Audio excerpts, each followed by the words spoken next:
নিজেকে ইমানদার বলে দাবি করে সেই বান্দা আল্লাহ তাআলার কাছে তওবা করে আল্লাহ তাআলা তার তওবা কবুল করেন। আল্লাহ রাব্বুল আলামিন কালামুল শরীফের মধ্যে ইরশাদ করেছেন, তুবু ইলাল্লাহি তাওবাতান নাসুহা। এ বান্দারা তোমরা খাঁটি দিলে তওবা করো, আমি আল্লাহ তাআলা তোমাদের তওবা কবুল করে নেব। খাঁটি দিলে তওবা হযরত মুসা পয়গম্বর আলাইহিস সালাতু ওয়াস সালামের কাছে বনি ইসরাইলের লোকজন গিয়ে হযরত মুসা কালিমুল্লাহকে বললেন, হে মুসা, আপনি আপনার রবের কাছে দোয়া করুন আমাদের জন্য যেন রব আল্লাহ তাআলা বৃষ্টি দিয়ে দেন। মুসা পয়গম্বর আলাইহিস সালাতু ওয়াস সালাম বনি ইসরাইলের লোকজনদেরকে নিয়ে মাঠের মধ্যে এরকম ভাবে রবের কাছে দোয়া করলেন, আল্লাহ তাআলার কাছে দোয়া করলেন, হে রব, হে আল্লাহ রাব্বুল আলামিন, আপনি আমার উম্মতের জন্য, আমার বনি ইসরাইলের লোকদের জন্য বৃষ্টি দেন, কারণ এরা বৃষ্টির জন্য অনেক কষ্ট করতেছে। আমার উম্মতের জন্য বৃষ্টি দরকার, আপনি জমিনের মধ্যে আসমান থেকে বৃষ্টি দেন। হযরত মুসা কালিমুল্লাহ মুসা আলাইহিস সালাতু ওয়াস সালাম এরকম ভাবে একবার নয়, দুইবার নয়, তিনবার আল্লাহ তাআলার কাছে দোয়া করলেন। আল্লাহ রাব্বুল আলামিন বৃষ্টি দিলেন না। মুসা আলাইহিস সালাতু ওয়াস সালামের তওবা দিছিল কালিমুল্লাহ মুসা আলাইহিস সালাতু ওয়াস সালাম আল্লাহ তাআলার সঙ্গে সরাসরি কথা বলতেন।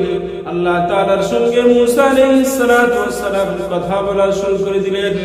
আল্লাহ তাআলাকে বললেন, হে আল্লাহ, হে আমার রব, আপনি যখন আমাকে নবুয়ত দান করেছেন, আপনার সাথে আমার একটা কথা ছিল, আমি যখন আপনার কাছে কিছু চাইবো আপনি আল্লাহ রাব্বুল আলামিন আমাকে সেটা দিয়ে দিবেন। কিন্তু আমার উম্মতের বৃষ্টির জন্য আমি দোয়া করতেছি, কিন্তু আপনি এখনো বৃষ্টি দেন নাই, কারণ কি? আল্লাহ রাব্বুল আলামিন মুসাকে বললেন, হে মুসা, তোমার এই মজলিসের মধ্যে এমন এক নাফরমান বান্দা আছে যে নাফরমানি করে কিন্তু আমার কাছে দোয়া করে না, নাফরমান বান্দা আছে, এই জন্য আমি জমিনের মধ্যে ওই বান্দার কারণে বৃষ্টি দিতেছি না। এবার মুসা পয়গম্বর আলাইহিস সালাতু ওয়াস সালাম রাগ হয়ে গেলেন। তার এই উম্মতকে বনি ইসরাইলের লোকজনদেরকে বললেন, হে আমার উম্মতেরা, হে আমার বনি ইসরাইলের লোকজনেরা, তোমাদের মধ্যে এমন কোন নাফরমান বান্দা আছো, তুমি যদি এখানে থাকো তাহলে বৃষ্টি হবে না। এরকম ভাবে সেই লোককে উঠিয়ে যেতে বললেন।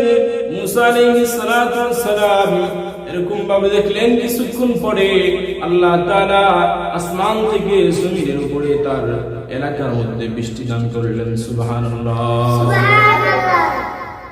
সম্মানিত শুধু এবার মুসা আলাইহিস সালাতু ওয়াস সালাম আল্লাহ রাব্বুল আলামিনের সঙ্গে কথা বললেন, হে আল্লাহ, আমি তো আমার এই মজলিসের দিকে তাকিয়েছিলাম, কোন বান্দা তো এখান থেকে উঠে যায় নাই, কিন্তু আপনি কেন বৃষ্টি দিলেন? আপনি এবার আল্লাহ রাব্বুল আলামিন মুসাকে বললেন, যে বান্দার কারণে এতক্ষণ তোমাদেরকে আমি বৃষ্টি দেই নাই, তোমার জমিনের উপরে আমি বৃষ্টি বর্ষণ করি নাই, এটা হলো এখন আমি ওই বান্দার কারণে আমার তোমাদের উপরে বৃষ্টি নাজিল করেছি। সুবহানাল্লাহ, সুবহানাল্লাহ।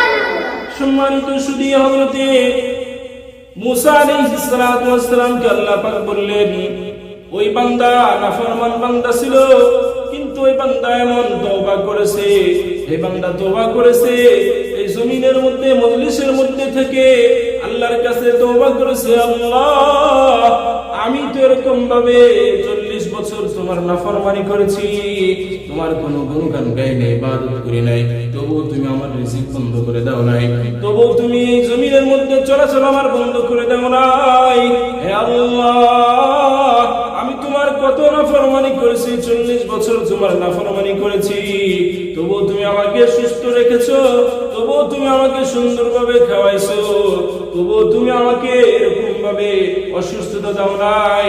আল্লাহ, আমি যদি এই মজলিস থেকে উঠে যাই আমি বেইজ্জতি হয়ে যাব, আমার সম্মান চলে যাবে, এই জন্য আপনি যদি আমাকে এই মজলিসের মধ্যে ক্ষমা করে দেন, আপনার কোনো লস হবে না। হে আল্লাহ, আমি যদি মজলিস থেকে উঠে যাই তাহলে আমার বেজ্জতি হয়ে যাবে। আপনি আল্লাহ পাক রব্বুল আলামিন দয়াশীল, আপনার দয়া অপরিসীম। আপনি আমাকে মাফ করে দেন। আপনি যদি আমাকে মাফ করে দেন তাহলে আমি আর জীবনে আপনার কোনদিন নাফরমানি করব না, আপনার সর্বদা শুকরিয়া আদায় করব, আপনার ইবাদত করব। সম্মানিত সুধী, এবার আল্লাহ রাব্বুল আলামিন মুসাকে বললেন, ওই বান্দা এমন খাঁটি দিলে তওবা করেছে, এই জন্য আমি আমার ওই বান্দার কারণে আবার তোমাদের উপর বৃষ্টি দিয়েছি। সম্মানিত সুধী, আল্লাহ তাআলার কাছে কোন বান্দা যদি এরকম ভাবে খাঁটি দিলে তওবা করে, তাহলে আল্লাহ রাব্বুল আলামিন ওই বান্দার তওবা কবুল করেন। সুবহানাল্লাহ। আল্লাহ আল্লাহ কি অনুভব